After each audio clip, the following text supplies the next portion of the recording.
event is the final webinar of the project that we started last year. And when we started, and even before when we designed this project, we assessed the possible risks that might happen to our projects and might create some obstacles for us, but never imagined what happened really in the world with the COVID-19 pandemic. All our imagination couldn't assess this risk, but also the opportunities created by this situation, sad situation in the world. Despite several workshops in South Asia, in China, and in Europe, we had to transform the whole project and to have active online activities. And it allowed us to have very inclusive conversations with people around the world and to reach as much people as possible during this project. The focus that we had from the beginning and developed due to the COVID-19 was to listen to scholars and practitioners in India, Pakistan, China, Russia, the United States, European countries. And here today, we are happy to present results of this project, not as end of this project, but as an invitation to continue this conversation today with our great speakers. And after that, when we are very hopeful to get your feedback and to continue interactions in the framework of different dialogues built around this project. With this very short introduction to this project that will be described lately during this webinar, I'm glad to forward the microphone to my colleague, Director of SIPRI, Dan Smith. Dan, please, floor is yours. Well, thank you very much, Piotr, and thank you everybody for participating in this event today. On behalf of the Stockholm International Peace Research Institute, I'm really pleased to welcome you here. Virtually, of course, I would perhaps be even more pleased to see you in real life, but we will find out what the possibilities are as the new normal begins. I think this has been an extremely important project so far, and I will be very, very interested to see what comes out and what develops for future plans. There's a great need to focus on the potential for confidence building measures, to be managing what is a delicate relationship in a region of the world which is both important and sensitive. And the reasons for that I don't want or need to go into, and I don't have time to explore. But I think that that recognition is what brings us all here today. It's been extremely important in the life of this project to be engaging with and listening to a number of stakeholders through this series of virtual workshops, hearing what the voices are, what the concerns are, what are the issues as seen from a number of different perspectives on key topics. And I think that has led to important insights in the report that Piotr and Laura have written about the reinvigoration of transparency measures and about the importance of those in the region. I'll be very interested to know what the outcomes are of your discussion of those today. I want to congratulate Drs. Topic-Kanov and Salman for the way that they have led this project and, as Peter just outlined, adapted to face the unexpected reality of the COVID-19 pandemic. I want also to thank the German Foreign Ministry for its support for the project so far and for its interest and its sympathetic support for the project and for the issues that we have needed to face in order to bring it to a successful point so far. With that, I wish you all a very successful exchange today and hand you back to Petr Tabachkanov. Over to you, Petr. Thank you so much, Dan, for your kind words and very support from the beginning till this stage of the project. And as you mentioned, the funder and our big supporter, the German Federal Foreign Office, I'm glad to give the floor to Mr. Robert Siegfried, head of the Division for Nuclear Disarmament, Arms Control and Non-Proliferation. We were and we still are very happy to collaborate under this project and other activities and follow other projects that you have, including the famous conference on nuclear arms control and disarmament in Berlin. So you are welcome. Thank you. Thank you. Thank you, dear SIPRI colleagues, and hello to all participants wherever you are. The German Federal Foreign Office is really happy and delighted to support this SIPRI project assessing nuclear deterrence risk and challenges in South Asia. Over the past decades, arms race dynamics in South Asia and beyond have become deeply worrying, in particular in the nuclear field.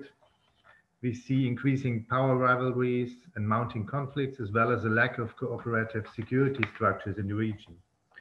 On a global scale, the erosion of the rules-based multilateral order, including in the spheres of disarmament, arms control, and non-proliferation, also contributes to anxiety. This is a cause for concern for Germany, and the German government therefore aims to strengthen efforts for arms control and non-proliferation globally as well as in the region, as stated in our Indo-Pacific guidelines. We do so inter alia through strong diplomatic engagement in multilateral fora. Among other things, we brought back nuclear disarmament at the agenda of the UN Security Council in 2019 and 2020 when we held a non-permanent seat. We do so by coordinating together with our Swedish partners initiatives such as the Stockholm Initiative, with its stepping stones proposals for nuclear disarmament, and by holding bilateral arms control and disarmament consultations, including with states in the region. But we do also this through support for research projects such as yours. I'm confident that identifying new viable avenues for transparency and confidence building measures is vital to reduce the risk of escalations.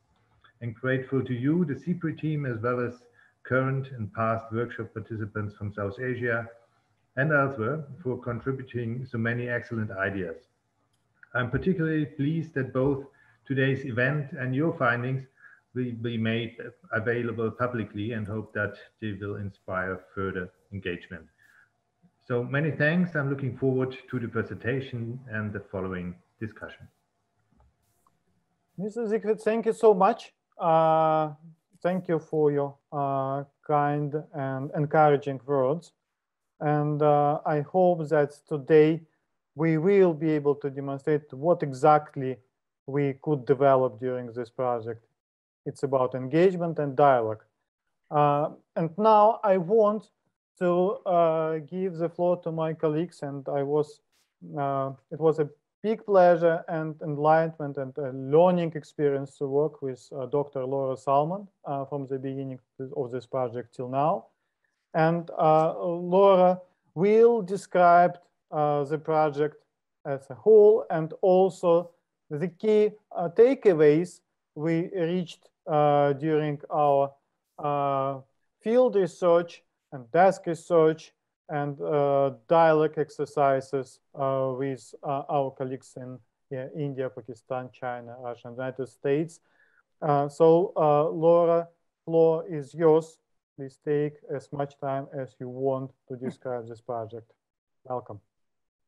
Thank you so much, Petr. And I would just want to join you in welcoming and thanking so many individuals, so many experts from throughout the region and abroad for coming and joining us today. In particular, our distinguished experts on our panel, Air Commodore Khalid Banouri, Vice Admiral Vijay Shankar, Dr. Christian Wagner, Senior Colonel Liu Yin, Mr. Siegfried, and of course, our esteemed colleague, Dan Smith. So thank you all for joining us today. So with that, I am actually going to be sharing my screen, largely because there are so many findings within our project. I thought it would be easier to share them so that you can see them visually while I go through them. So if you'll join me for a moment, I will put them up on the screen.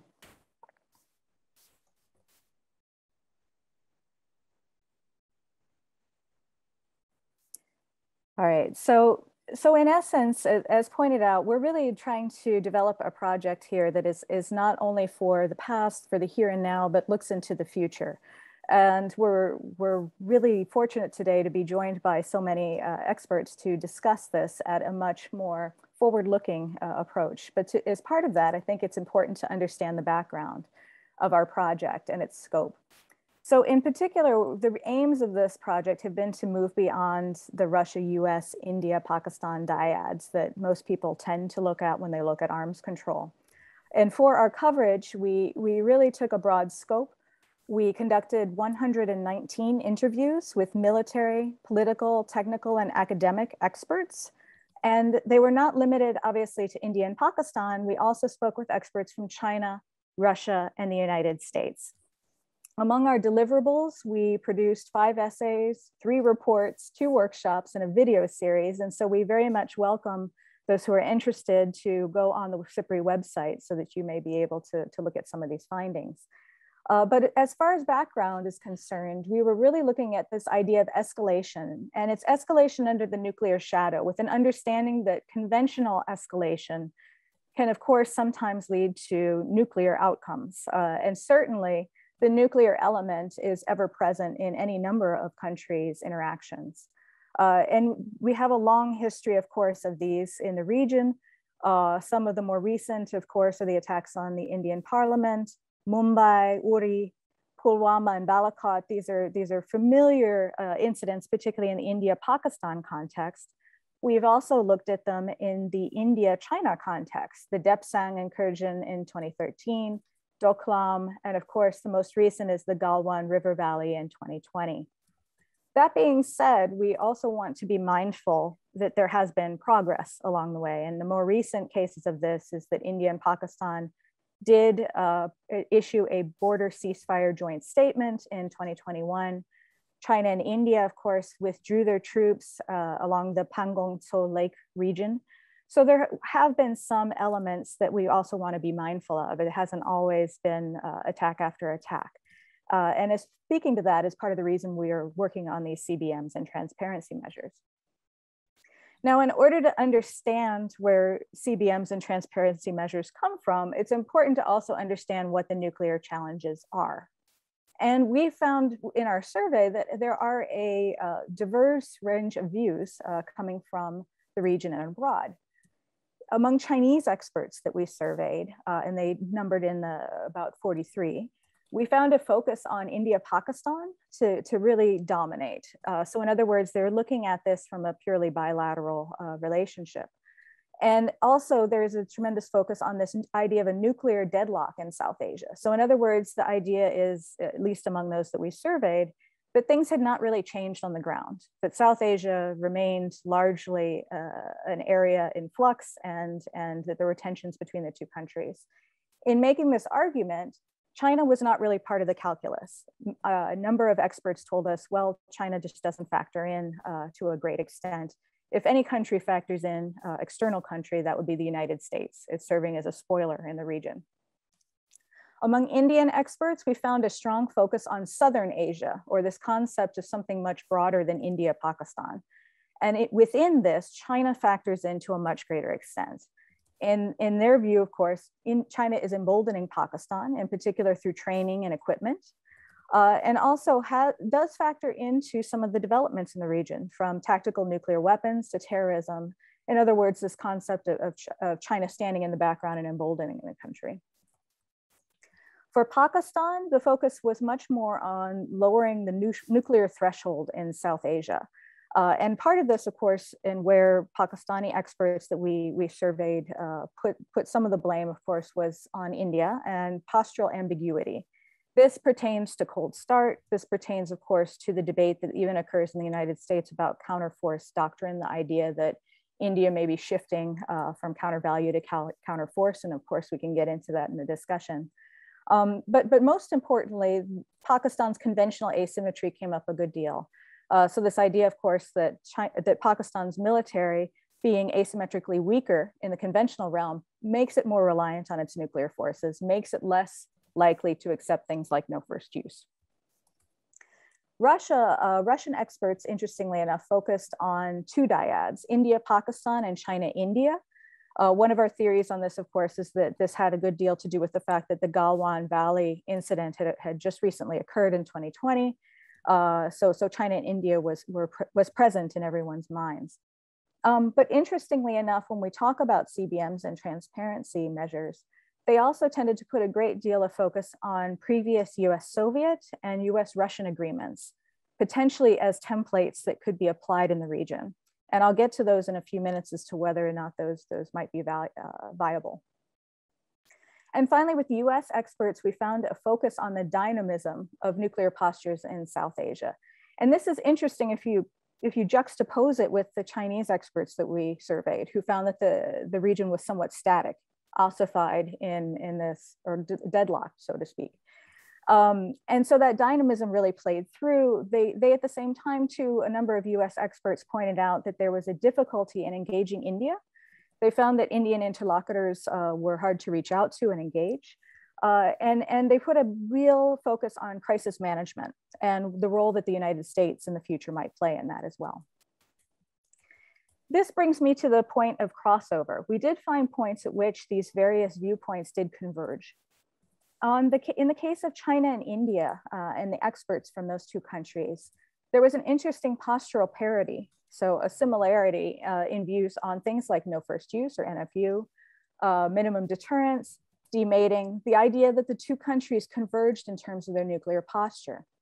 And in particular, both sides, I would say, said that despite the fact of conventional tensions between the two countries, nuclear escalation was not only unlikely, but unthinkable. And so that's an important point to keep in mind.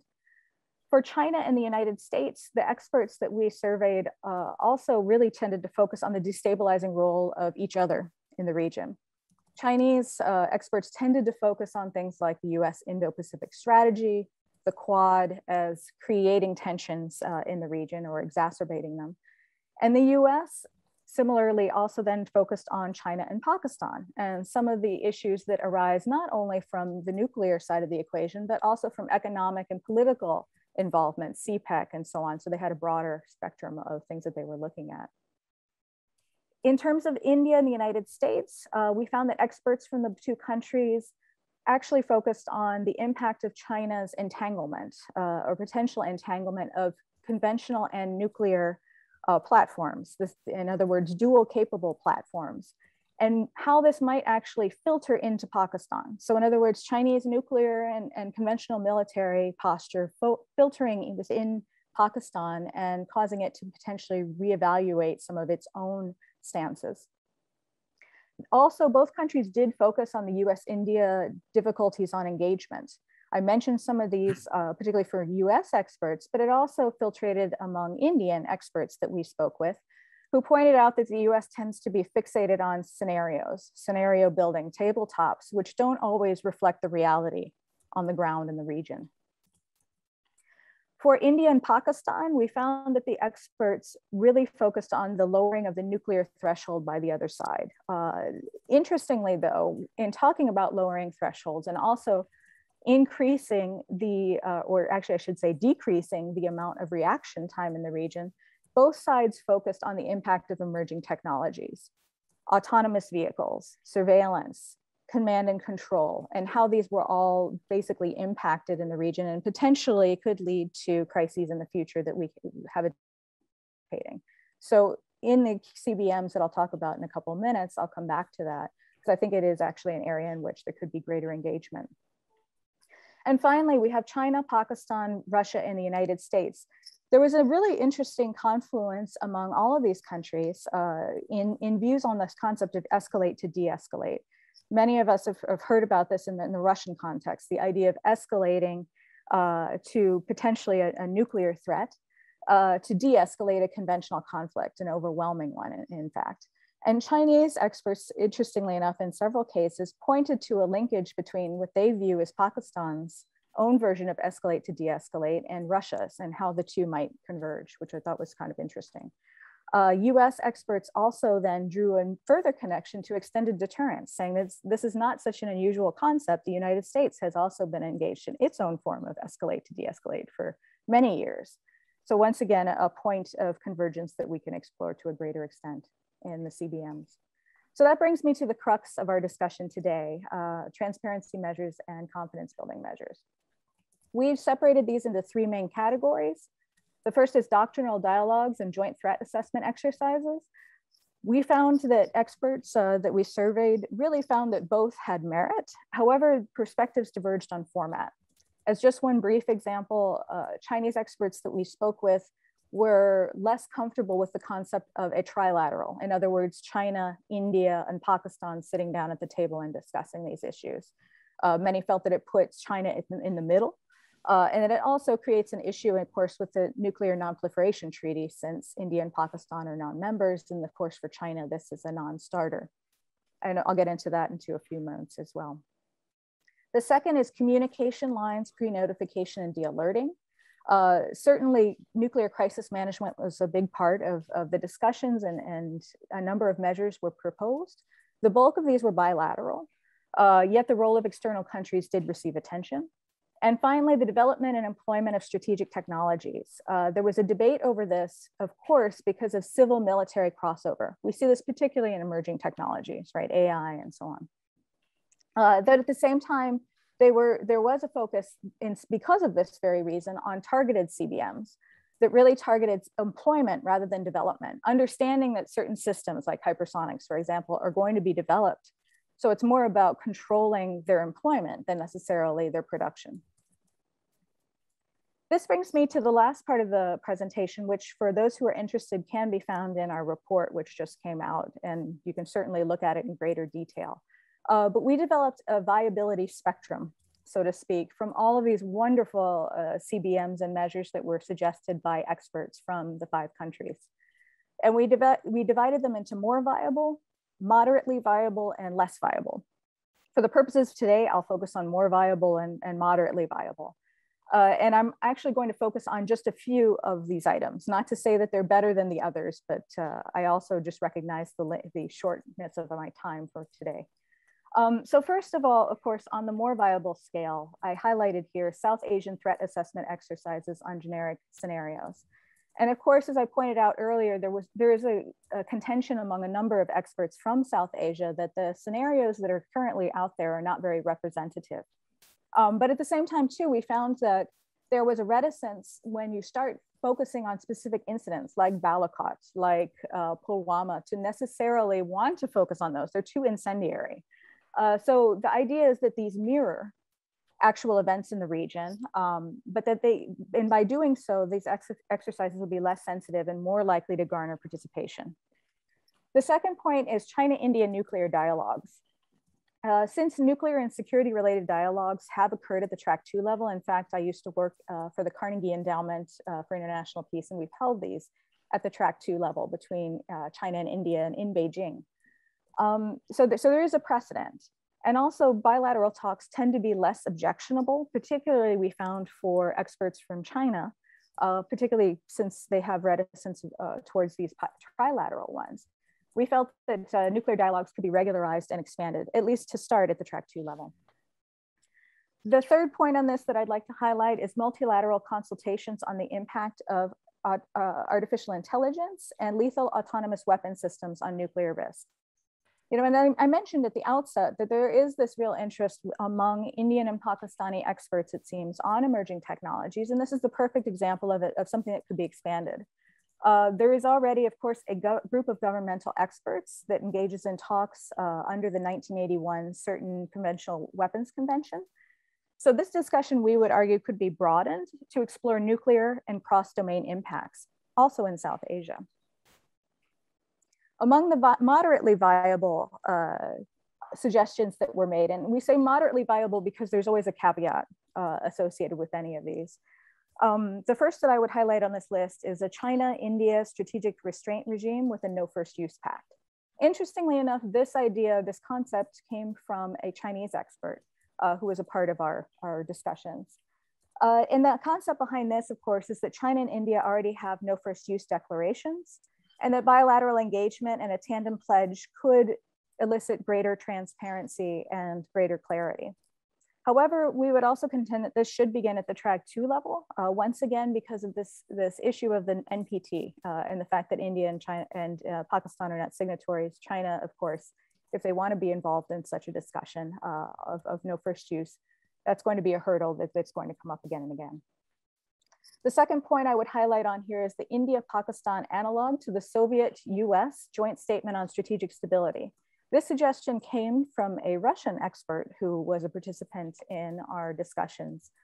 And interestingly enough, of course, the understanding and application of arms control precedents can be beneficial. I think this can be argued across the boards.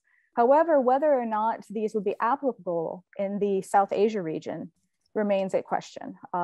Several experts question whether or not something so formalized and also based on history would actually be able to be applied to the region. That brings me to China, India, Pakistan nuclear dialogues. And trilateral nuclear dynamics without question merit further exploration. However, China, as was shown from our discussions, has been reluctant to take part in these trilateral talks. And this suggests that actually the US and Russia really do need to be part of the discussion. Again, continuing on this larger spectrum, we also had a discussion of hotlines, pre-notification on launches, and then also strategic sites within the region. So declarations on these, including bans on targeting for, or at least through cyber means. Now, interestingly, a number of these measures have already been the subject of previous bilateral dialogues and agreements, right? Between India and Pakistan, they have a prohibition on attack on nuclear installations and facilities that dates to 1988. You have pre-notification on flight testing of ballistic missiles from 2012. You also have their exchange of a list of nuclear installations, the most recent of which, of course, occurred earlier this year. Despite these advances, we did find that a number of experts questioned whether or not they were being fully implemented. And there's also the added element of cyber means that we put at the bottom there. Cyber attacks, of course, are notoriously difficult in terms of attribution, and the levels to which you could verify would always be an issue. This brings me to the next one on the list, which is the China-India-Pakistan Joint Declaration on Low Alert and Deemated Status. Of course, since both countries, or all three countries, do maintain these postures, a more formalized agreement may be possible. However, we found that, of course, in our studies that a trilateral agreement would be difficult to negotiate for the reasons I mentioned before about China. And also India and China, frankly, are pursuing a sea-based nuclear triad. China is also thought to be trending towards increases in nuclear warheads. The whole issue of MIRVs, or multiple independently targetable reentry vehicles, have entered the scene. Launch on warning debates are rife. And of course, more recently, we've seen reports on the alleged missile silos within China. And this all suggests that, of course, in terms of China and also India, in terms of its nuclear triad, they're going to be trending towards a higher alert status and pre-mating of nuclear warheads. That's part of the equation. And so that's going to affect their delivery platforms.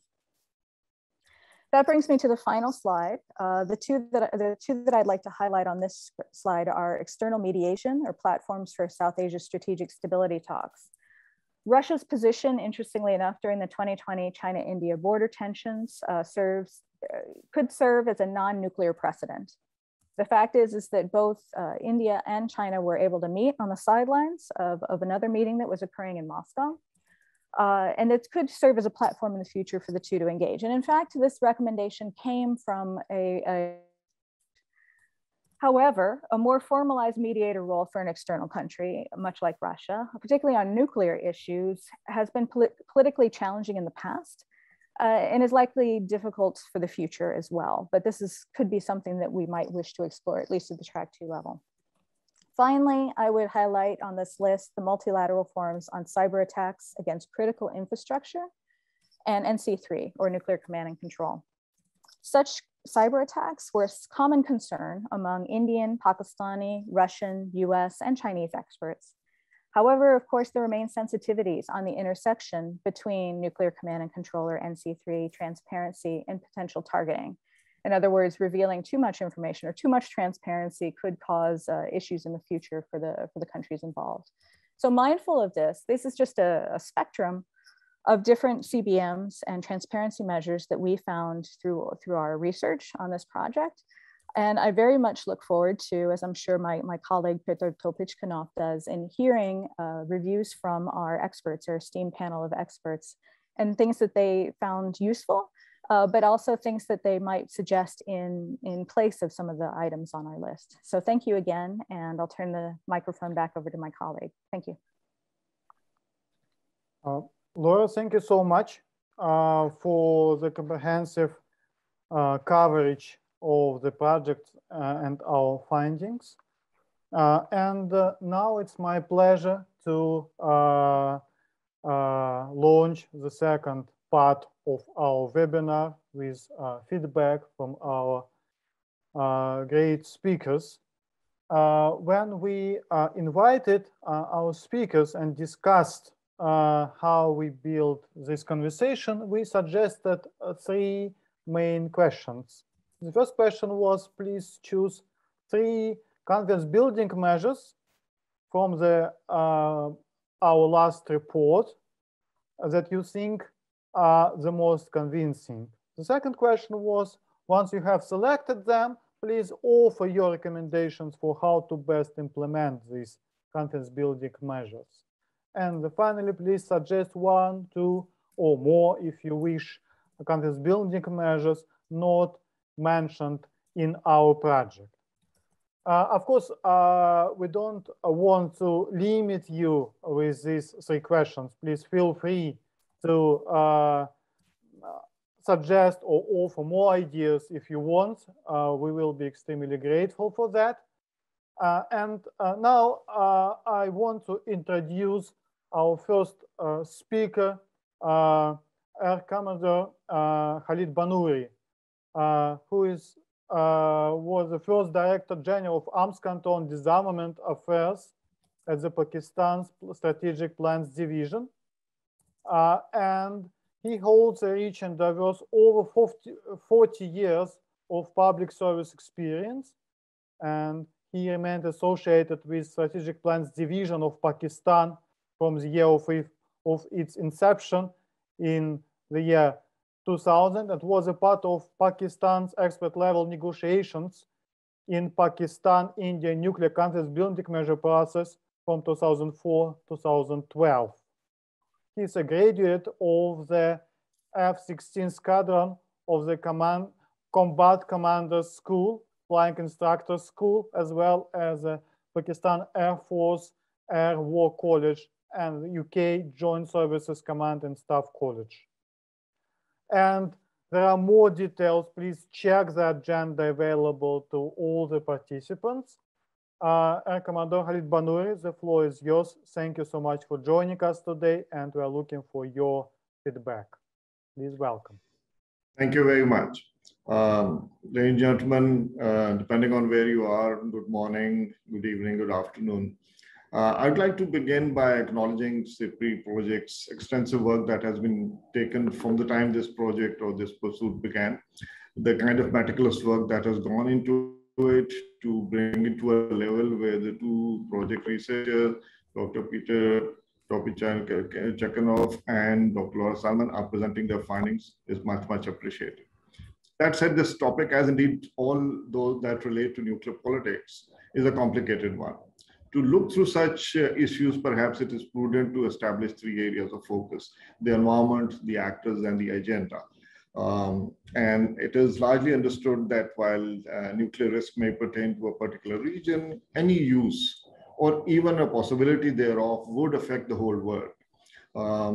And this is clearly depicted in various commentaries referring to this cascade effect in your research.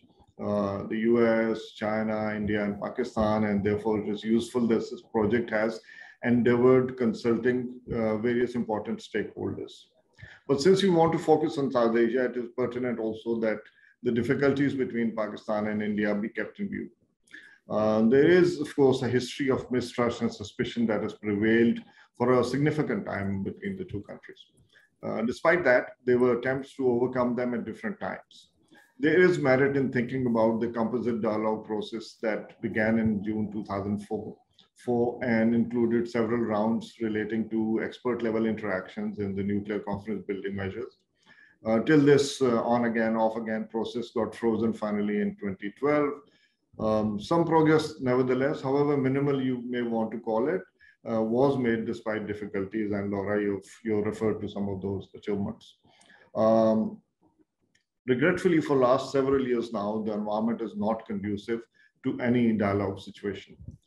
The environment detrimental to dialogue has been perpetrated by the approach taken by the current administration in India. A lot can be said on this aspect alone, but our focus now is CBMs. But let me mention 3 or 4 points here. One, of course, the actions taken by the BJP government in India and the Indian illegally occupied Jammu and Kashmir, which is an international armed conflict under disputed territory. The Indian government's refusal to resume any dialogue process, but also the Indian unilateralism, just to, for example, but not limited to the demographic changes in Kashmir, the treatment of minorities, a general rise in intolerance are all additional factors that contribute to the difficulties pertaining to India's prevalent domestic situation. But that is primarily an Indian domestic issue, so let me leave it at that.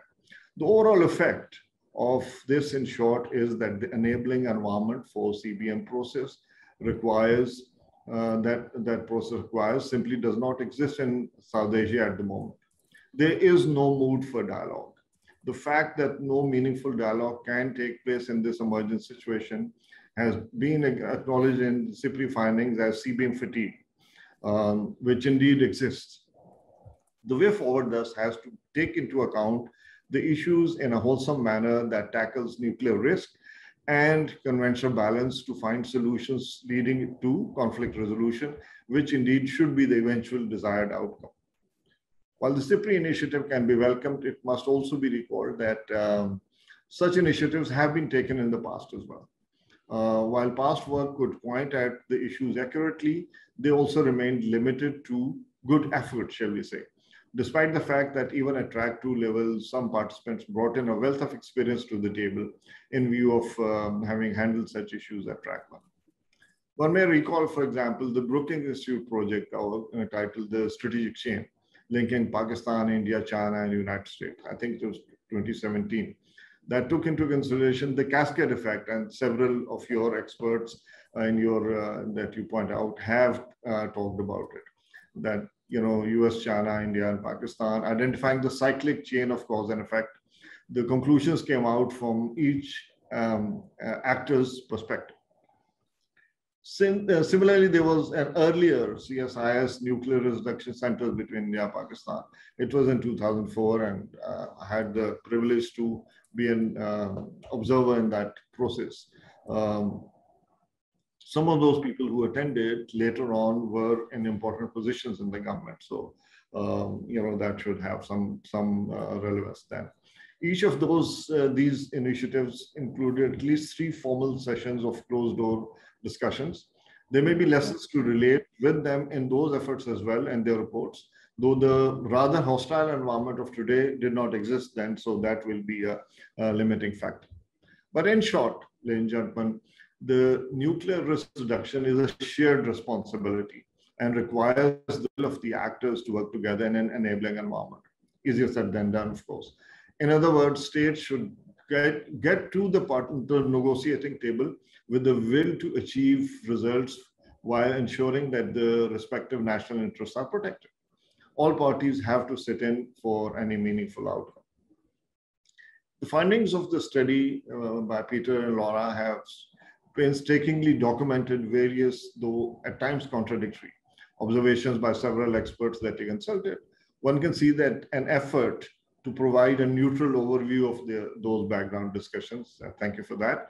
Latest paper that categorizes the transparency and confidence building measures in 3 groups, the more, less, or moderately viable initiatives, as you've explained very ably, does carry some interesting thoughts. Though the researchers' frustration about the difficulties in progress with several such ideas is also evident. And I must add that out of this, shall we say, the laundry list, some have been tried in the past as well. Some of these may have been at various levels of consideration at points on track 1 levels as well. But that aside, track 2 initiatives may be possible if the objective is to find common ground. The degree of success, however, would remain variable. Nevertheless, I would faithfully try to offer some thoughts as requested regarding some confidence building measures. Small wonder that I picked the ones that you already have out of those 6 as more viable. But the first one I want to pick is for offering my reflections is the bilateral one, an India-Pakistan agreement on notification of nuclear accidents at sea. Although I will kind of limit it to the earlier experience.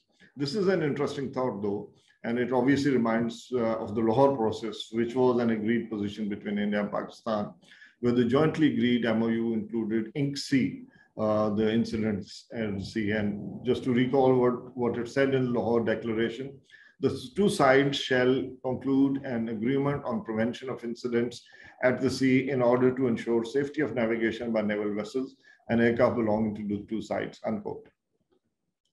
The INC-C draft was indeed put forward by Pakistan during the ensuing composite dialogue process. I think it was 2005 or 6. While some discussions did take place, the difficulties still remained till the process got frozen. So it's in abeyance since then. In effect, the INC-C still remains on the table.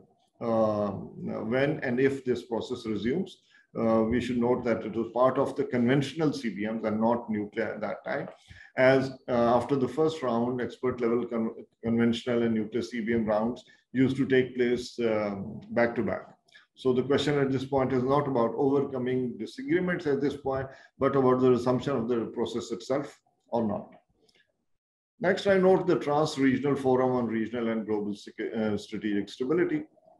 Now, while rejecting possibilities of a track 1 approach, Laura and Peter have observed a track 2 interest in a 5+2 process, i.e. the P5 and the 2 South Asian states.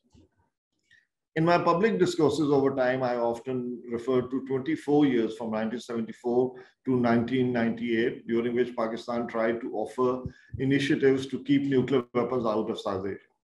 While several of those suggested initiatives are overtaken by time now, let us also note that a 5+2 was part of such suggestions by Pakistan. The response to this initiative was negligible to none, and that's why it didn't really go anywhere. What has changed since then is that there's a much hardened stance to an extent that there's blurring of the lines between track 2 and track 1. This means not much of a difference between the stance that people take at track 1 as officials or as the academicians, for example. This means, so this is further complicated by the advancements in technology, as you rightly noted, and also the dip between the United States and Russia Federation in matters of arms control. Nevertheless, such an initiative at track 2 might see some following. However, in my view, perhaps a more prudent approach could be to use the impetus that is provided by your research through a 3+2 approach, because you already have 3+2 in it. And recalling the Brookings chain, strategic chain project, what would be different here would be to include the Russian experts. So that's, perhaps you can have that. Just, maybe one-liners or 2 more out of the more viable list. Multilateral dialogues on laws and outer space. On the lethal autonomous weapons, the track 1 positions can provide some insight to attempt track 2. But the security dimension of these technologies will have to be kept in view. Otherwise, it will more be an academic exercise and perhaps not have policy connotations. On the outer space, also, the track 1 has extensive history about differing positions. So perhaps the Russian initiative of a declaratory statement of not being the first to place weapons in outer space can be a good starting point, as it contributes to some kind of norm building process. Finally, regarding additional CBMs, as Peter, that you said, in this atmosphere of hostile environment, it may apparently be futile to offer more ideas to a research group that already has an immense knowledge of the prevalent difficulties. But this, in the spirit of maintaining an endeavor, it might be prudent to think about some win-win situations. So in this spirit, and I need to qualify it that way, it would be relevant to think about the existing multilateral early notification of nuclear accidents, or ANAC, which is orchestrated by IAEA. Both India and Pakistan are already a part of this international arrangement. Though any information sharing in this regard would be through the IAEA forum. I think it's Article 11 of ANAC that encourages states to have similar bilateral arrangements. Now, in case of India and Pakistan with common borders, it would be augmenting to consider a bilateral arrangement on the similar lines directly between India and Pakistan, which will only provide a faster communication option through direct interactions. Now, such information would anyway flow through the IAEA. So in my view, it's a win-win, and that only contributes to your notion of finding ways to helping a conducive environment, and perhaps not much beyond that. In the same spirit, an area that can work in bilateral realm is to have a discussion process, and I'm being cautious by saying discussion process, regarding nuclear safety and common practices. And I'm limiting it to safety because such information is often shared through multilateral forums anyway. So that's another thought to carry. And perhaps one more area to consider is to build on what is the agreed understanding of the common strategic language, as some of the prevalent nuclear jargon using NATO terminologies may be limiting for the peculiarities of South Asia. And I noticed that in the chat box, somebody asked this question: what does demated status mean? They can be, and demated status, for example, in the Cold War situation, or NATO and former Warsaw Pact might have different connotation than South Asia, where the strategic warning times are too low and borders are common. So in conclusion, while the suggested discourse might appear to be somewhat encouraging, I must also note that the environment continues to remain similarly hostile. If the environment continues to remain similarly hostile, then the CBM fatigue would also continue to prevail. I should end by saying that I often classify myself as an incorrigible optimist, but I should admit that in the times of the current Indian administration, I unfortunately do not see silver linings. I must therefore end at this rather dismal note. Thank you very much. Thank you very much, Commander Khalid Banuri, for your optimism, but also real assessment of the status, and also for the feedback and providing for us new ideas that we will continue to think and hope to discuss later today and after this webinar as well. It's my pleasure also to give the floor to our next great speaker from India, retired Vice Admiral Vijay Shankar, former Commander-in-Chief of the Strategic Forces Command, Commander-in-Chief of the Andaman and Nicobar Command, and Flag Officer commanding the Western Fleet, who retired in 2009 after nearly 45 years in uniform. Vijay Shankar has served as an adjunct faculty at the National Institute of Advanced Studies and distinguished fellow and columnist at the Institute of Peace and Conflict Studies in New Delhi, and also member of the Forum for Strategic Initiative New Delhi and the Admiral Qatari Chair of Excellence at the United Services Institute, India. So the floor is yours, and the questions are the same. We're looking forward to listening to your feedback and thoughts about the report, the project, and the confidence building measures perspectives in this context. Thank you so much. Thank you very much, Piotr. Firstly, let me commend Laura for a very lucid presentation, which brought out the essence of the study that they had embarked on. I also want to congratulate Mr. Tupichkhanov for having organized this webinar, given the circumstances of COVID-19 and so on and so forth. I also want to thank you for having me with you and giving me this 10 minutes or so to speak on the various CBMs that have been mentioned. Before I go out there, I'd like to touch on two factors that have proved to be an impediment to the progress of this initiative. The first factor relates to the justification that conventional asymmetry can actually provide the logic for ambiguity and for the first use of nuclear weapons. To me, if you were to stretch that logic and apply it to the rest of the world community, half the world would be first users. Very fortunately, that has not happened. The second issue relates to being a non-signatory of the NPT. Now, the NPT is the NPT. India's stand has always been that it was discriminatory. We, in the bottom line, have not signed this particular treaty for a variety of reasons. And yet, to use this as a justification not to involve in trilateral discussions is again a bit rich, because we are actually playing with semantics.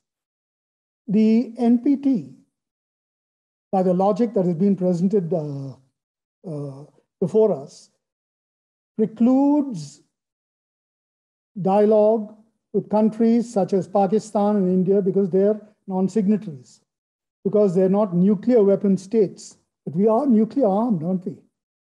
And the dangers of proliferation, the dangers of use exist, whether you are a weapon state or a nuclear armed nation. To me, it is semantic. Yes, there are certain, should we say, theoretical or academic differences between those that signed and those that have the weapon. But I do believe that these two factors ought not to be the cause of providing an obstacle to this process of deliberation. Having said that, there is a third point that I'd like to make, which seems to have fallen between the cracks, and that relates to the, I won't say scant concern, but the paucity of concern to the current state of Afghanistan and its likely fallout in the region, not just in the region, to the world at large. After all, we're all pretty clear as to who's been promoting them. We're all pretty clear as to who is promoting them. We're all pretty clear as to why they are being promoted. But we also know that one of the main causes of this very fragile or very fraught environment in the subcontinent is this aspect of non-state actors and terrorism. The previous speaker spoke about terrorism as if it didn't speak about it at all. The fact is, when we talk about A.Q. Khan and the model that he's left behind, it still remains. The A.Q. Khan model still exists.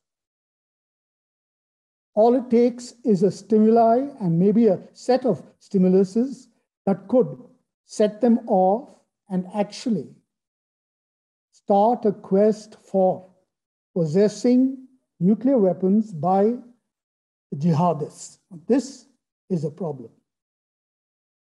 To date, the world is not fully aware of what A.Q. Khan was all about. Yes, in truth, there is a report that was rendered by the International Institute of Strategic Studies, but even they have said that as far as the black market networks are concerned, there are some shadowy recesses that have not been investigated. There are clearly certain gaps in the investigation which has left it open for recreating that same model, albeit without A.Q. Khan, but certainly the model exists and the model can be used. Remember, A.Q. Khan actually worked between this blurred line of what was criminality and what was actually state authorized. Now, I leave it to you gentlemen and scholars who read into this matter a little more closely to understand fully as to what was actually a part of state activity. I mean, it appears a little far-fetched that a man could have created such a network using all the facilities of the state without the state knowing anything about it. Anyway, that some may believe is history, but I can see that history playing a part even today. I think the first step towards allaying the fears and suspicions of the world at large of what A.Q. Khan was all about is to make public his confessions.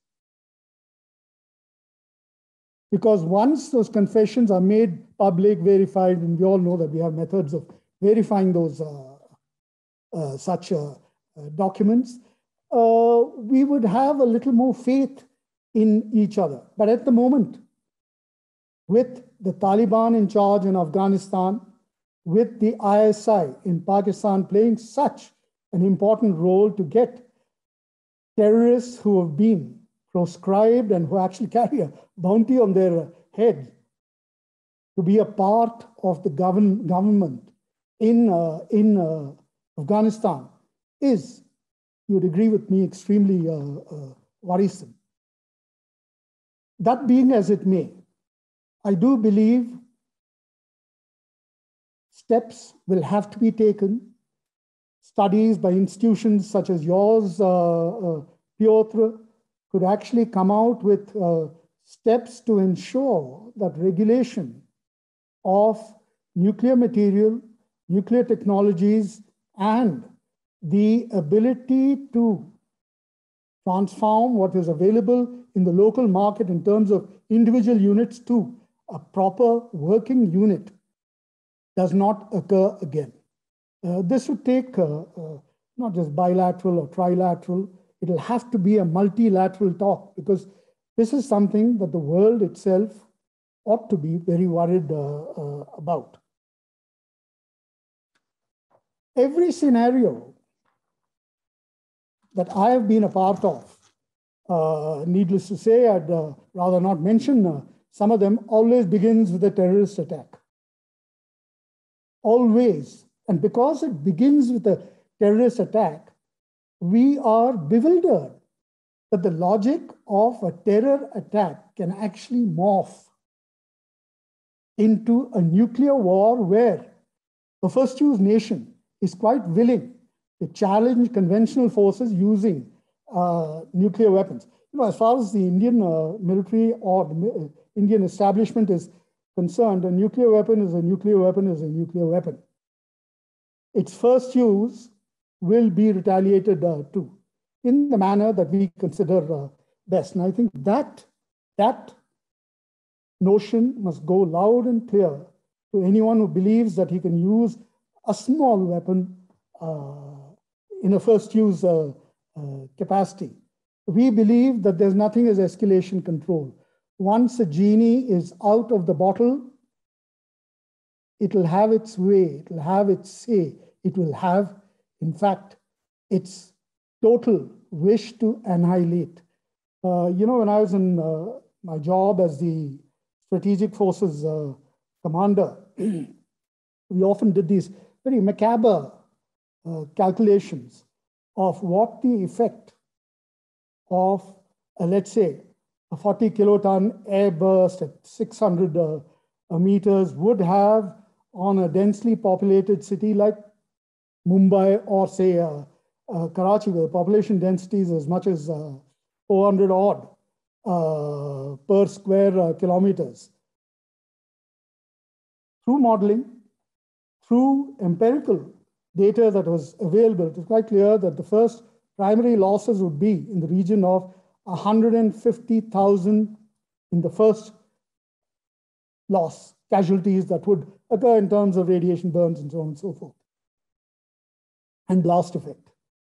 The secondary losses would be a dash site more in a populated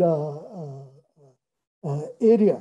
It would run into 1 million because of not so much the blast effect or the shock effect or the radiation, but more because of debris. I think all of us must be mindful of the effects of a nuclear blast. We must be mindful not to set off this kind of a chain reaction, which is not in anybody's control. Let me tell you this.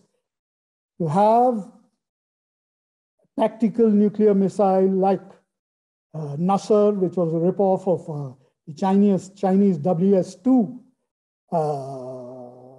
rocket artillery, and plug in a fractional nuclear head is going to pardon you because there's a conventional attack. I'm sorry, that's not the way we look at it. But there seems to be some reason that has dawned. I read a recent article in which Pakistan has maintained that this weapon is a weapon of last resort. It may be interesting if we could define what this last resort was and why on earth have we come to a stage to the last resort. Particularly if you were to go by the scenarios that I have played out, conducted by the Americans, in which the Pakistanis also participated. The scenarios always began with a terror, a major terror action. Laura very astutely mentioned some of the terror incidents over the last 2 decades, beginning with the attack on the parliament, which was traced back to Pakistan. The attack on Mumbai at the Taj Hotel, traced back to Pakistan. The attack on Pulwama, traced back to Pakistan. The attack on Uri, traced back to Pakistan. We seriously think that any nation worth its salt is not going to undertake surgical strikes and Balakot type of strikes? These strikes have been invited. They've been invited by the inability to control terrorist activity in Pakistan. Today, as we speak, the congressional report, US congressional report, has quite clearly stated that there are 12 terror agencies operating out of Pakistan. Is somebody going to account for them? Are we to suffer strike after strike? Just yesterday, a group of terrorists were caught at the line of control, and one of them is alive. I don't want to use analogies like he's squealing like a canary, but the fact is, the truth comes out each time you capture one of these guys. Every time. The gentleman calls him Al-Babar or something like that.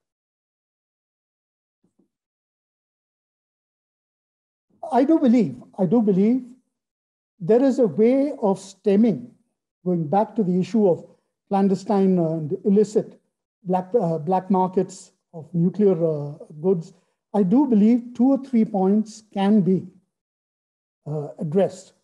The first of these is that international nuclear trafficking has to be cornered and not just suppressed, but tackled with in the manner that we best know. The fact that it can occur has already been told to you. It occurred in 2000, took up to 2004 to know that there was a network which was planning on providing technologies to provide a nuclear device both in, not both, in Libya, in Iran, in Iraq, and for anyone who is willing to pay for it. Indeed, it is not just a joke to say that A.Q. Khan's outfit was a clearinghouse for nuclear material. That is something that the International Institute of Strategic Studies has quite openly stated. The second aspect of curbing this factor of nuclear, illicit nuclear trade is the danger of government implosions due to fundamentalist encroachments. Now, I think we're all clear who we are talking about and why we believe that the dangers or the hazards of this sort of encroachment is so much more ever since the Taliban has taken over. Ever since the government there is run by proscribed units like the Haqqani network. How can we set this aside and say, hey, let's talk as if everything is normal?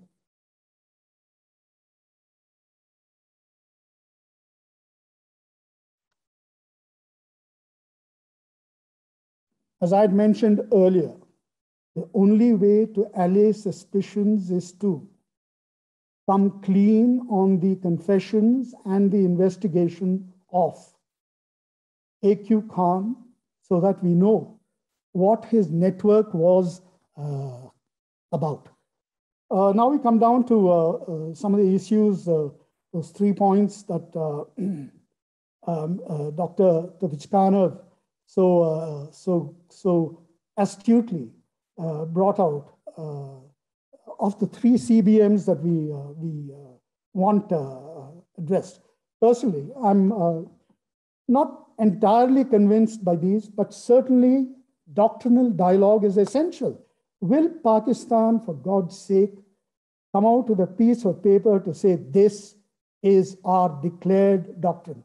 Or is that also such a top secret that we have to kind of pull it out and deduce and have gentlemen like one of your previous army chiefs, I think it was Aslam Beg in 2006 in a Reuters interview.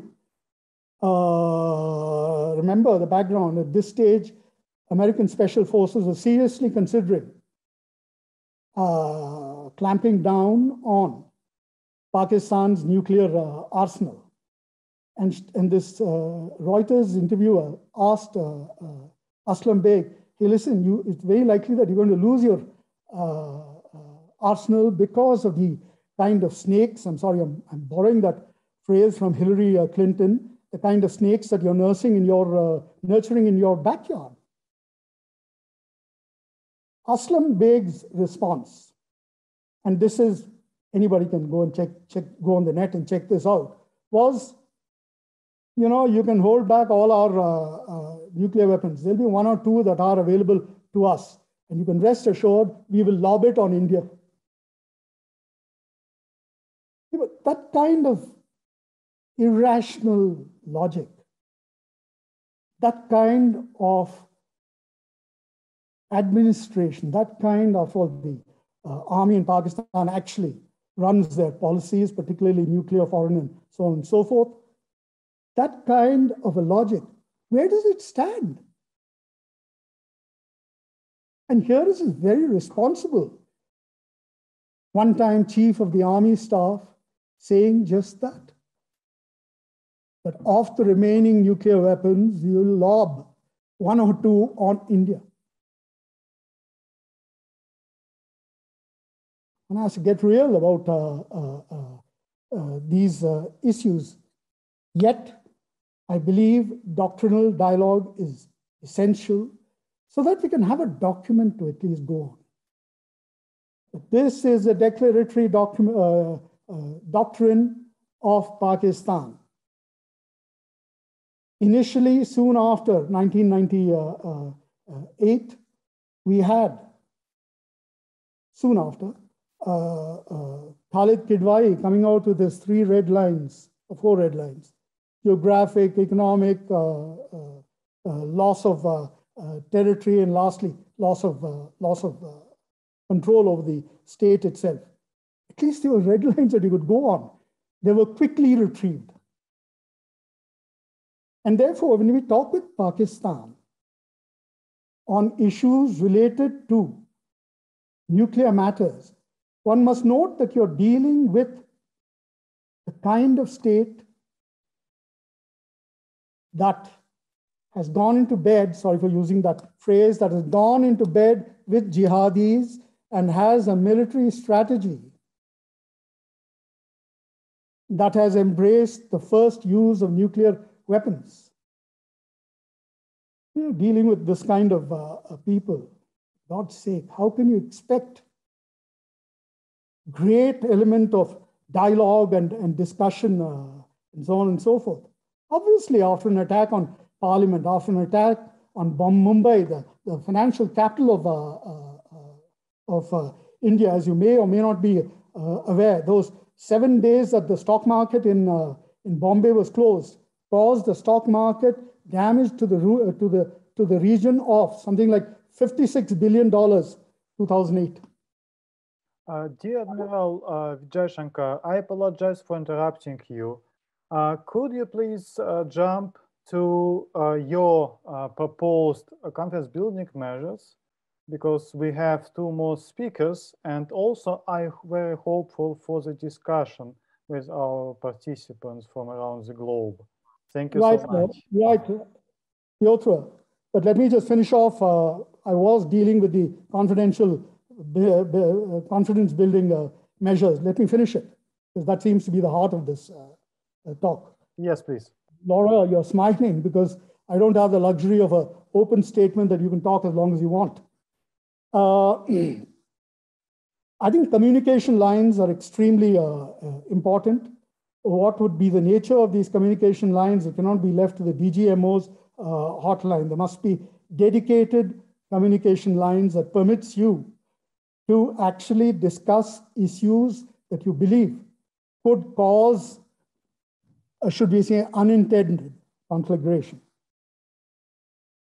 New technologies. Technology is technologies. Technologies will move at the pace at which they are moving.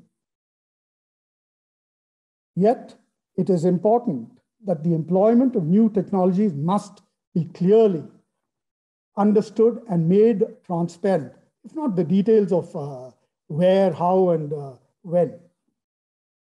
Right, we just come to the last bit, which I thought is also my recommendations. It is for you to take, but I think it relates to no first use. I believe the first step that can inhibit use of nuclear weapons is a no first use pact. I believe this pact, by virtue of the statements that I had mentioned earlier, the factors that I had mentioned, cannot be unless it is multilateral. By multilateral, I mean Russia, America, and China to be a part of this pact, or at least discussions in this pact. The last point that I'd like to make is the issue of prevention of a repeat of the A.Q. Khan kind of model for creating nuclear black markets. With that, I conclude. I'd like to thank you for your patient hearing, and I look forward to what is left of the presentations. Thank you. Dear Admiral Vijay Shankar, thank you so much. you touched a lot of issues, and I believe that our participants and speakers would love to continue this conversation after other presentations we have today. And it's my pleasure to give the floor to Senior Colonel Dr. Liu Yin, who is Associate Professor in the National Security College of the National Defense University, People's Liberation Army of China. Dr. Liu Yin is also a consultant of the Ministry of National Defense and China Arms Control and Disarmament Association. Joining the People's Liberation Army in 1994, Dr. Liu Yin worked as staff officer, foreign affairs officer, researcher, and associate professor. Dr. Liu Yin has participated in a defense orientation course at the Netherlands Defense College, US-China Strategic Dialogue, People's Republic of China and Republic of Korea Security Forum, and many other dialogue activities. We are glad to have you, and please, floor is yours. We are looking for your feedback and your responses to the suggested questions. Welcome. Thank you. Thank you. Thank you, Dr. Topich-Kanov and Laura, for inviting me. And hello again, everybody. It's my great pleasure to share my views with you on the nuclear issues in South Asia. In my opinion, the nuclear issues in South Asia should be regarded as a relatively special category among all the proliferation issues. Also, enlightened by the former two speakers, here I would like to view the nuclear issues in South Asia from 3 dimensions. Firstly, the impact of the regional security situation on the nuclear issue in South Asia, such as the long-standing disputes in the region and the possible new security contradictions in the future, as well as the impact of the latest developments in the security areas, such as the involving US Indo-Pacific strategy. Secondly, the impact of the status of strategic stability among major powers, including the evolution of the nuclear posture of major powers, the limitation of the global nuclear non-proliferation regime, and the way to address the problem of the nuclear identities of India and Pakistan. Thirdly, the impact of the bilateral security relations between India and Pakistan, of course. Having said that, we probably can draw the following conclusions. First, due to the increased competitive nature of relations among major powers, the potential risks in terms of regional security have increased, and the difficulty of solving the nuclear issues in South Asia has also increased. Second, if the global strategic stability situation and the nuclear non-proliferation regime cannot resolve the issue of India and Pakistan's nuclear identities for a long time, many unknown risks may appear, since India and Pakistan for a long time remain unrestricted by the regime. And this will adversely affect the course of global nuclear non-proliferation in general, and future complicate the stability-instability paradox in South Asia in particular. Thirdly, the risks of the escalation of the nuclear issues as a result of worsening bilateral relations between India and Pakistan.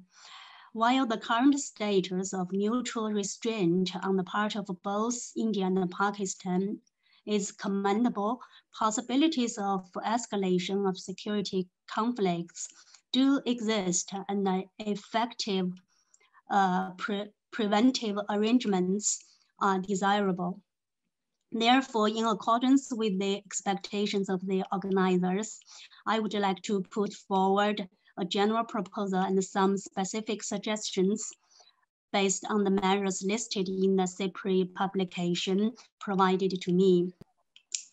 In my opinion, the ways and means to resolve the nuclear issues in South Asia require not only specific measures aimed at the nuclear issues themselves, but also general measures to improve the security environment in South Asia, enhance trust among countries concerned in the region, decrease mutual threat perceptions, and avoid strategic miscalculation.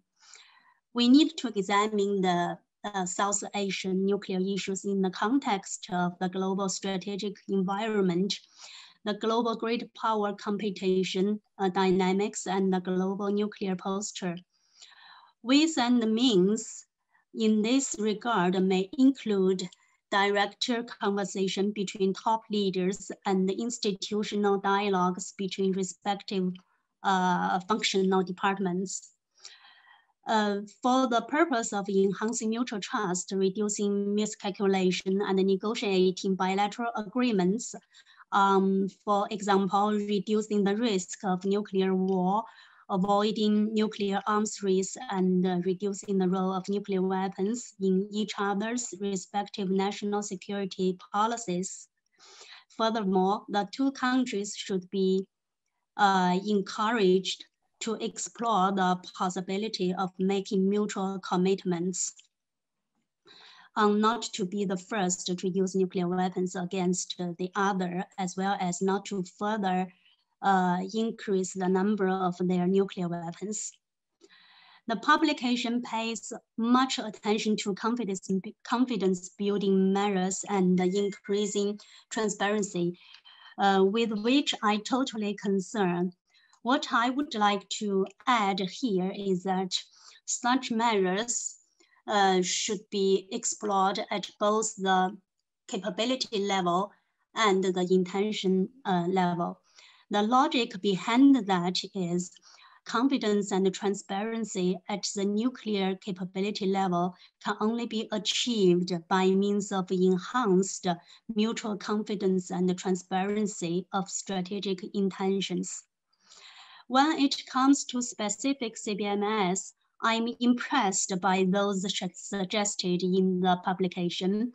Although some of the measures are not feasible or viable by now, they may be useful and effective in the near future, such as the multilateral dialogues on arms control in outer space, multilateral consultations on the impact of AI and the laws on nuclear risk, or India-Pakistan pre-notification of military exercises, deployments, and the missile and space vehicle launches, etc. I believe that the most realistic of feasible measures proposed in the publication are as follows. First, a trans-regional forum on regional and global strategic stability. The concept of a trans-regional forum on regional and global strategic stability is both traditional and widely accepted, and the format of Track 2 forum of P5+2 is also relatively objective. It can be both convenient and practical if the forum is held by academic organizations. The forum can start with the participation of academics only, and when it becomes mature, officials can join as observers or in their own official identities, so that this Track 1.5 forum can gradually influence government officials and decision makers. And the organizer of the forum can be an academic institution in any one or several countries of the P5+2, or it can be an academic institution outside the P5+2 countries. For example, SIPRI is a good choice. Another way of establishing the forum is to, in the first place, put forward a trans-regional forum initiative and then invite academic organizations or investors who are interested to co-host the forum on a rotational basis. Second, an India-Pakistan agreement on notification of nuclear accidents at sea. Since this measure does not specifically refer to military accidents, the agreement is more like a technical agreement. So it can partially offset the uncertainties and that India-Pakistan relations may bring to the agreement. Regardless of the political and security relationship between the two countries, both governments can hold official discussions at the technical level on possible maritime nuclear accidents to avoid miscalculation and even disasters caused by accidents at the technical level.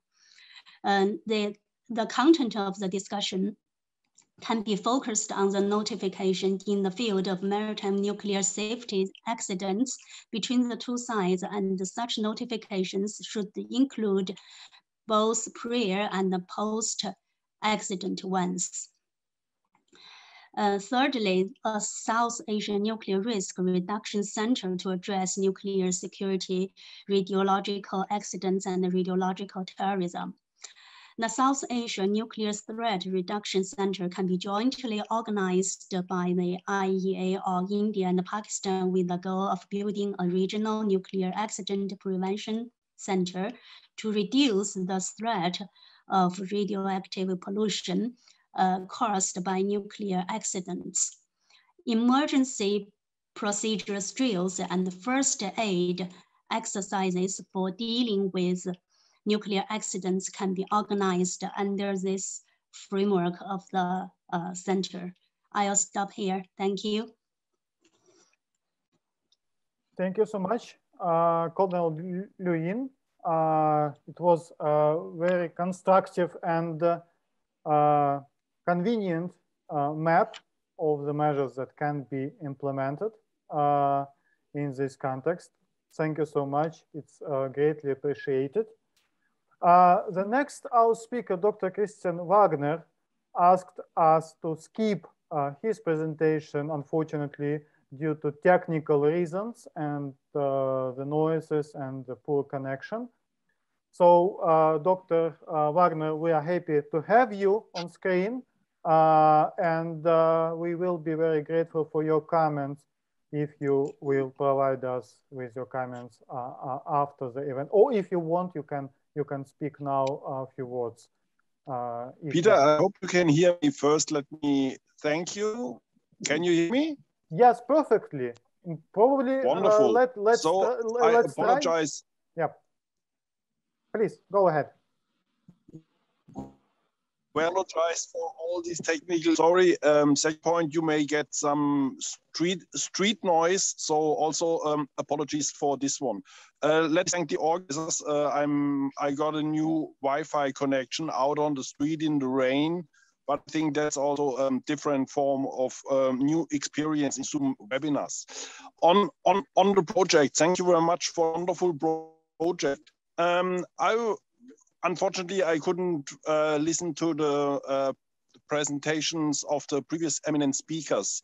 I was also a little bit skeptical for the simple reason, which was also mentioned by the previous speakers, that I do not see at the moment a very conducive regional environment. When we observe the political developments in South Asia over the last couple of years, we see more a decoupling between India and Pakistan. I mean, Laura mentioned the ceasefire agreement, but I mean, this is one in a long series where there is no dialogue, there is hardly trade, there is no political understanding on both sides. Similar developments we have seen last year with the Galwan incident. I think the Galwan incident or the border incursions, they also scrapped, let's say, 30 years of bilateral rapprochement between India. So I found it quite interesting, your project on the one hand to put the focus on CBMs, but on the other hand, I was wondering, that it seems to be a little bit the hen and the egg problem. On the one hand, do you need a conducive political environment to have the CBMs, or can CBMs be the door opener for better political dialogue? At the moment, I'm more skeptical, because I do not see that these kind of minimal CBMs which are there can really be a door opener to a broader political dialogue in which these kind of CBMs that then can flourish. So this is why I appreciate all the efforts, and I would also appreciate all forms of dialogues between the different countries. But I found it extremely difficult, and I wonder in how far this will also be part of a development where we see a distangling of the region rather than a closer cooperation. So I would like to leave it with this. The next street noise is coming around the corner. I hope to spare you this one, but I at least can follow your debates, and I hope I can come in on some of the Q&A. Thank you. Thanks for your patience. Thank you so much, Dr. Christian Wagner. And we were happy that you made it. And of course, we will be happy to continue engagement with you.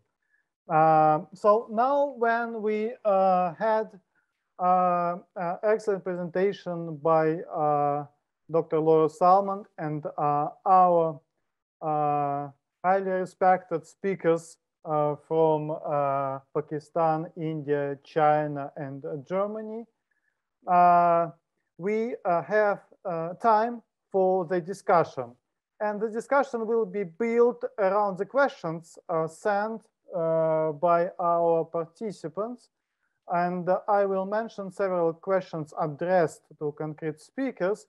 And then I will give floor to the panel to respond to them. After that, we also, I hope we will have time for several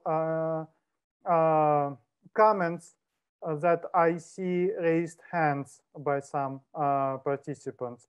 So, but my request for all the participants who will speak to be brief, because we have only less than 30 minutes for this conversation. And also, at the end, we will have a round of comments from the panel, to start with Dr. Laura Salmon, and then Air Commodore Khalid Banouri, Admiral Vijay Shankar, Colonel Liu Yin, and Dr. Christian Wagner, if the situation will allow him to speak. And I will conclude this part of our webinar.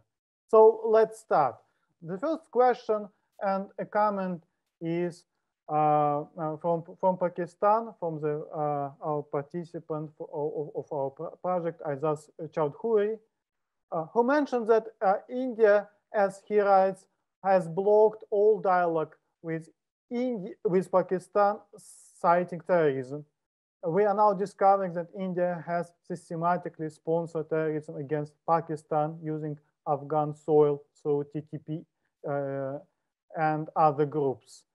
And his question is, if Admiral Vijay Shankar focused only on this aspect as he and not nuclear CBMs, and the question is, if India believes in CBMs at all. So the question, let me summarize this, Admiral Vijay Shankar. Do you believe in CBMs and particularly in CBMs with Pakistan and with China as well?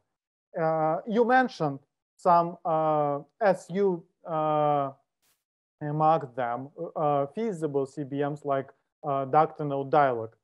But how feasible and how in this situation when you have concerns, and you mentioned these concerns related to Pakistan, how possible is to overcome these concerns and to discuss CBMs with Pakistan, to discuss CBMs with China, and if it's possible, where you would start? So in short, do you believe in CBMs? And if longer, what do you think if it's possible to develop in this area despite your concerns that you mentioned before? But responding to my question, please be brief to let other speakers to respond to their questions. Thank you.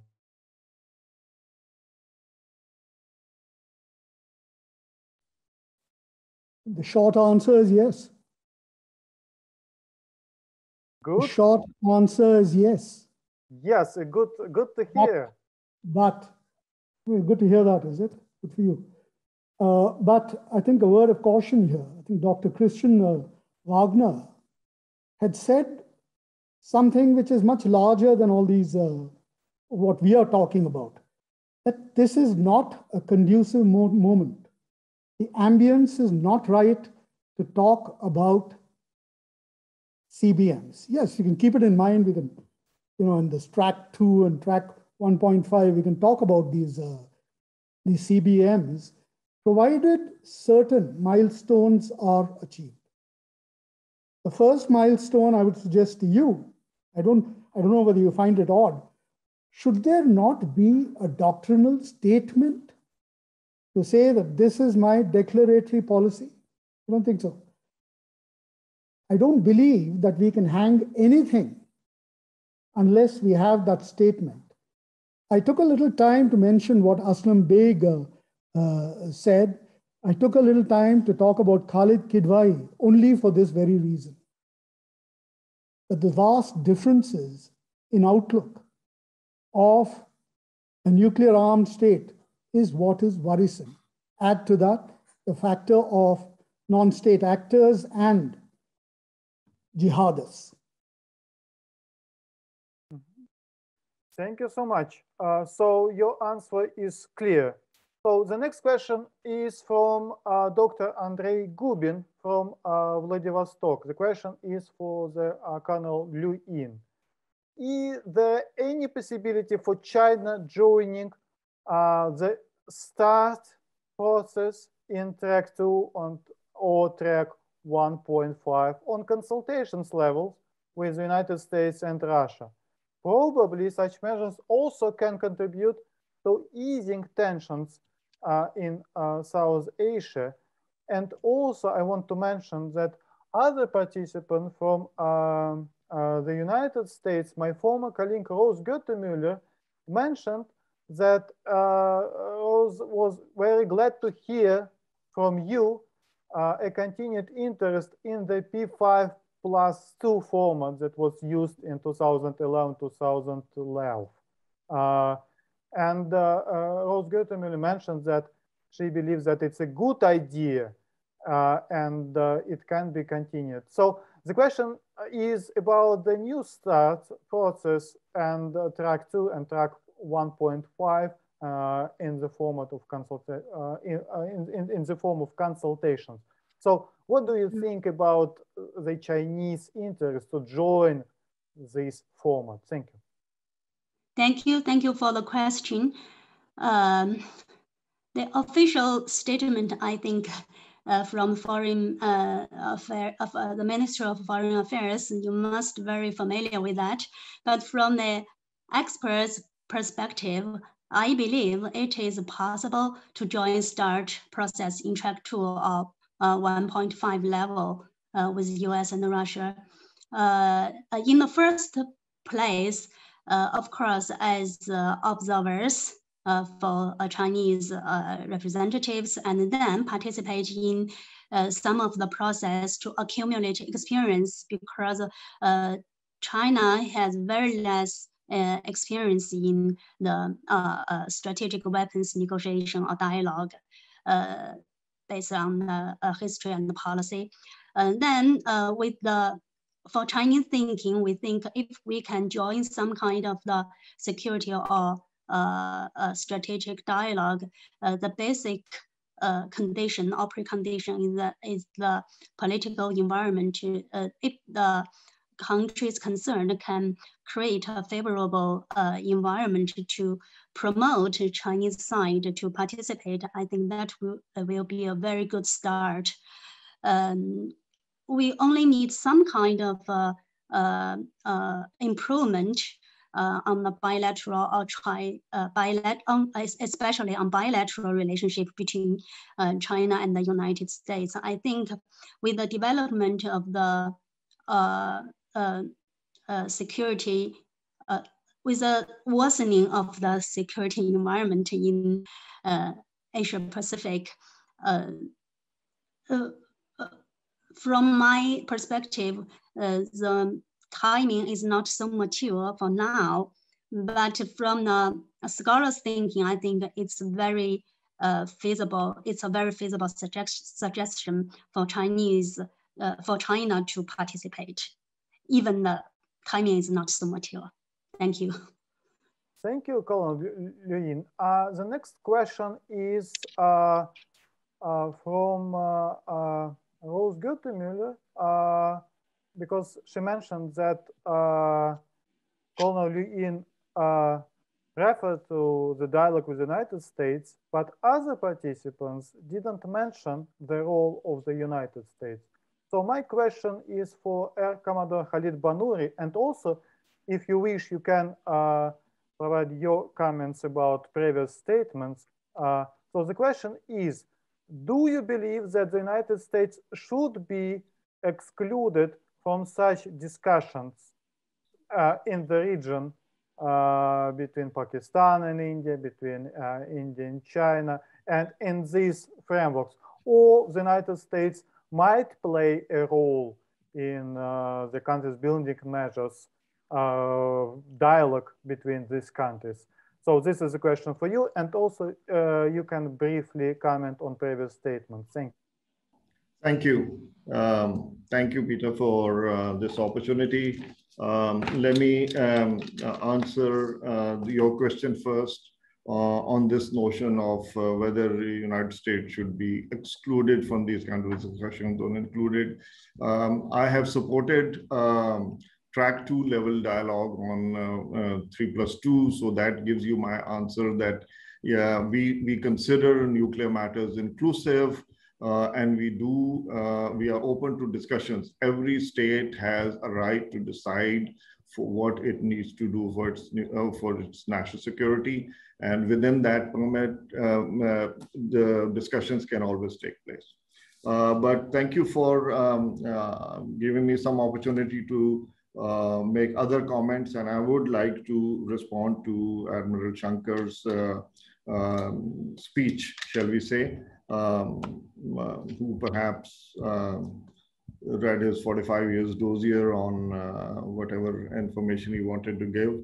I was, to be honest, I must admit that I was just dismayed that he almost didn't talk about the CBMs, which was not really how the spirit of this particular webinar. And this is precisely what the problem is. The problem is that is why CBM fatigue will not go away.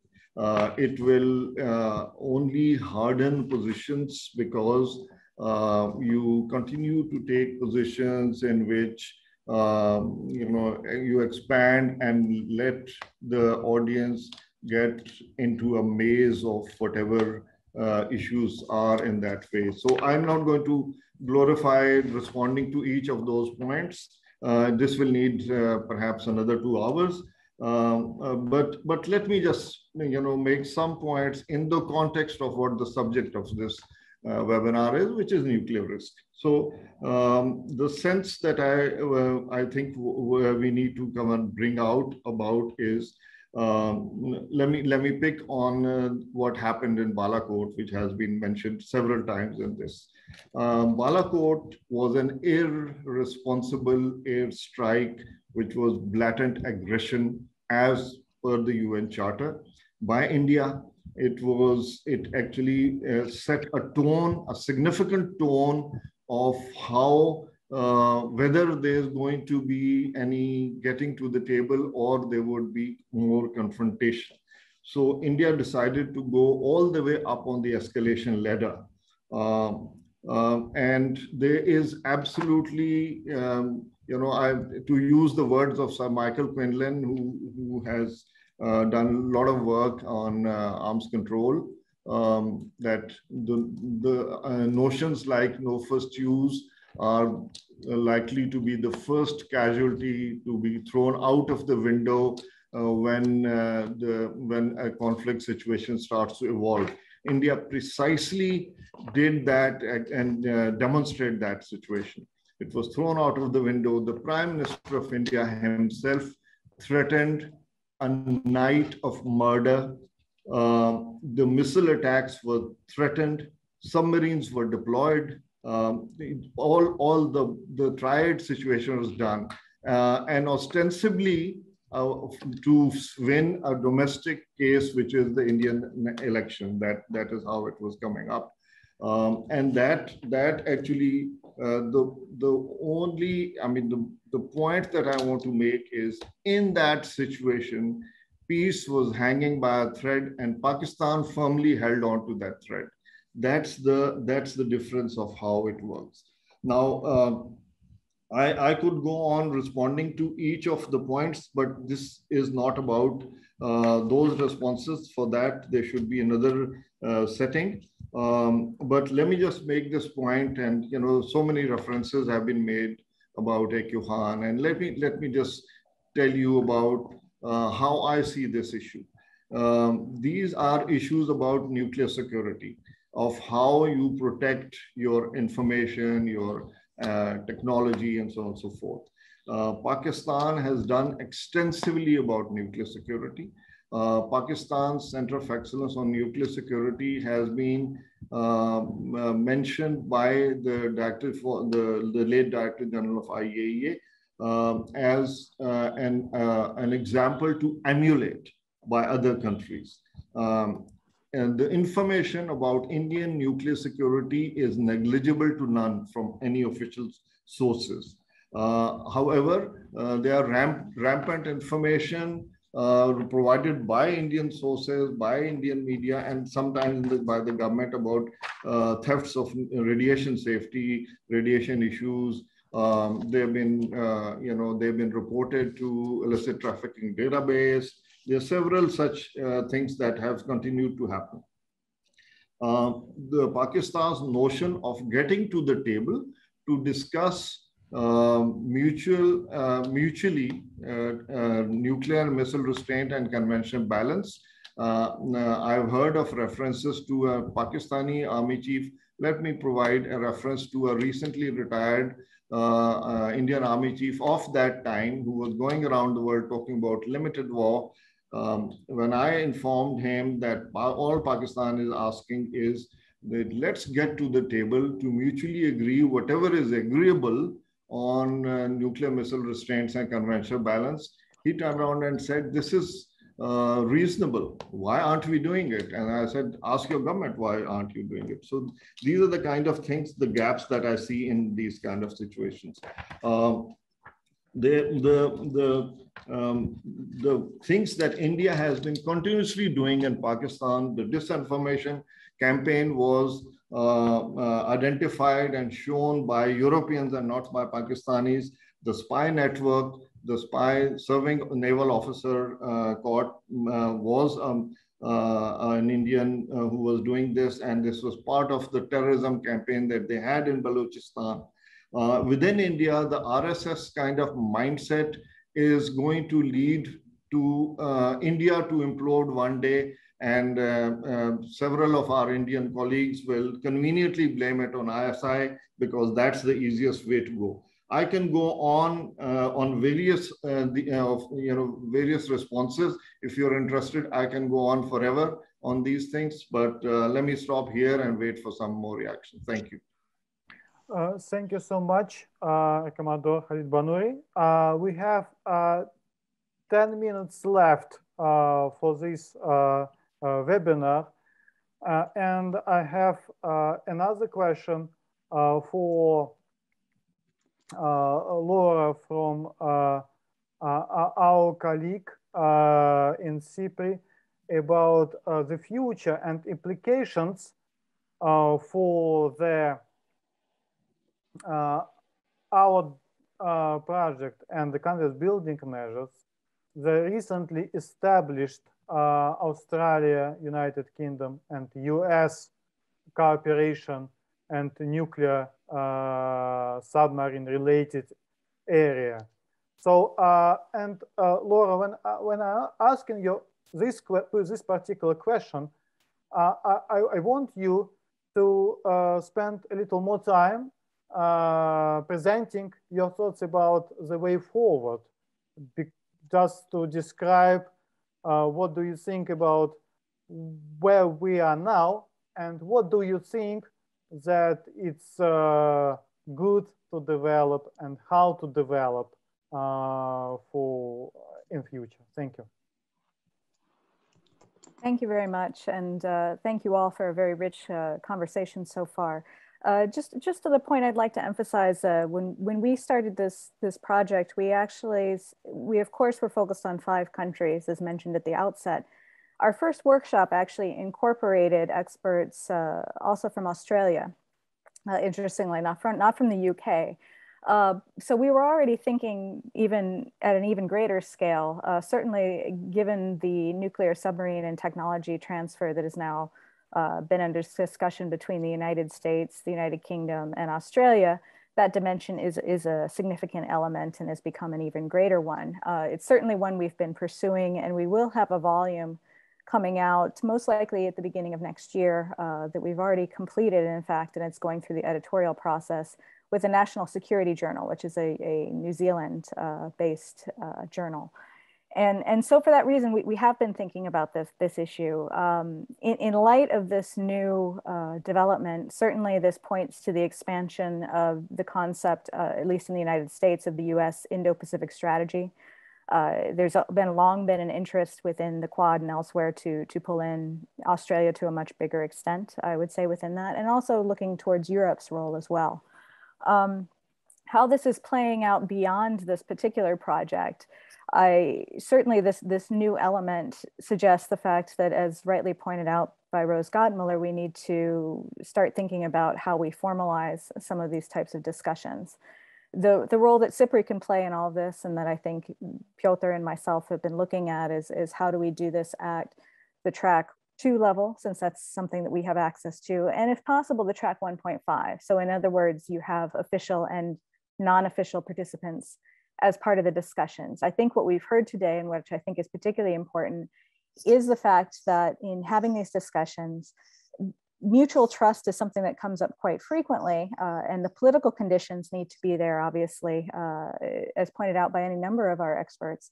But I would like to point out the fact that when we look at the Cold War, when we look at previous tensions, for example, between our 2 countries, Piotr's country and my own, the United States and Russia, former Soviet Union, they were holding arms control talks. They were holding meetings on a regularized basis for the very reason that there were these tensions. It's all the more reason why this type of a discussion is very important, and why I think in the future, SIPRI is hoping to continue and regularize this at the track 2 and hopefully track 1.5 level. Even between China and India, as I mentioned at the outset, from 2012 and 2011, we were hosting bilateral dialogues, which included retired military and retired officials. So I think it's feasible, and I think it's something, this type of discussion needs to occur. And our hope is to build on these CBMs that we have. And part of the reason we're doing this is to hear which ones you think to be the most viable, that we can actually try to operationalize in the future, right? And come up with an action plan for those particular items. So with those few comments, that's kind of what we're looking for in the future. And for those who are interested, we're certainly happy to share with you that volume that will be coming out in the autumn, or at least in early next year, from the Australian standpoint as well. Thank you. Thank you so much, Laura. I got a few more questions from the audience, but the time is out, unfortunately. But I want to assure our participants that I will share these questions with the panel, and anybody who is interested to respond to these questions, you are welcome to send these responses directly to those who asked these questions. So I hope that we will be able to continue this conversation, at least on emails and Zoom and other platforms. Also, I want to, in my final words at this webinar, I want to, first of all, I want to thank the great panelists that we have today, a discussion reflecting the situation on the ground with a variety of views and sometimes conflicting perspective, but at the same time, and this is the value of this project, and this is the reason for my optimism, we are here all together discussing these issues and sharing our concern and disagreements. At least this is the point. Of course, this is not a new thing.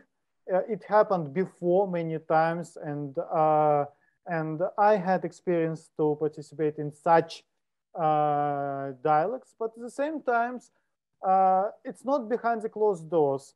We are ready to discuss these things openly, disagreeing, but at the same time sharing our concerns with each other. So for me, it's a reason to be an optimist.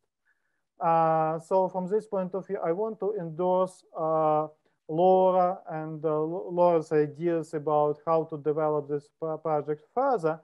But in the same time, I want to say that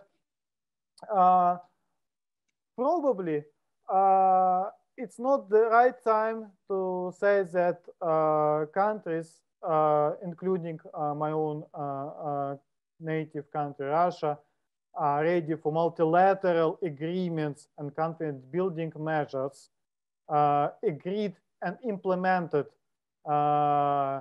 in this context of India, Pakistan, China, the United States, and Russia.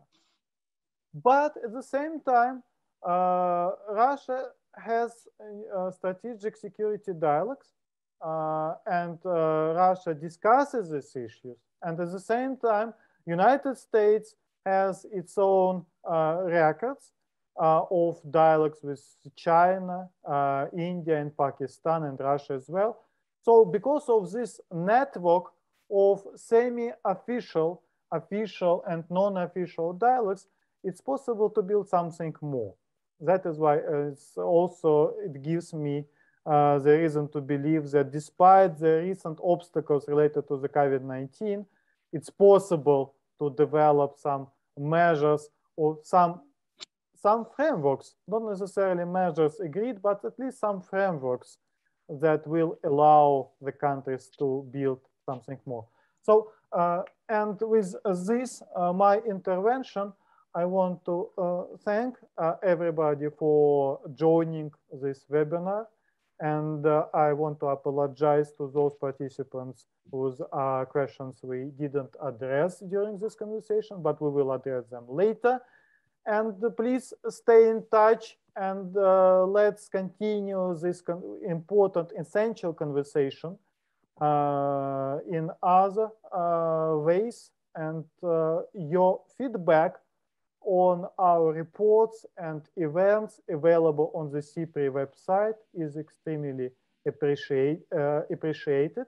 So please visit the SIPRI website, read this report, and send us what do you think and where you do agree or you don't agree with us. Thank you so much.